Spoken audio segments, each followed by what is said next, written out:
Nature wise तुम कैसे हो, खुद अपने मुंह से बताओ। बस कुछ खास नहीं, खास नहीं, कोई टैलेंट ही नहीं है। टैलेंट नहीं है तो गर्लफ्रेंड तो बहुत होंगी। नहीं, कहाँ यार। दोस्त बता रहे हैं। बताओ बताओ, तुम इधर आओ, सच बताओ। है दो इसकी एक थोड़ी है।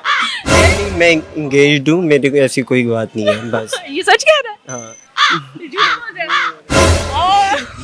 एक दोस्त कह रहा है कि झूठ बोल रहा है और ये कह रहा है सच है। अब समझ नहीं आ रही कि कौन सच बोल रहा है कौन झूठ। आप लोगों को क्या लगता है इसकी गर्लफ्रेंड्स हैं कि नहीं है? नहीं है। इतना प्यारा गर्लफ्रेंड ना हो। बिल्कुल, ये बात मैं कहने लगी थी कि लड़का प्यारा और गर्लफ्रेंड ना हो, ऐसा कैसे हो सकता है?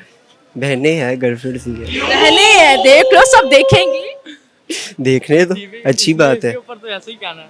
अच्छी बात है। इधर आओ, इधर। हकीकत क्या है? हकीकत में आपको नहीं बता सकता। थोड़ा बहुत हिंट दे दो।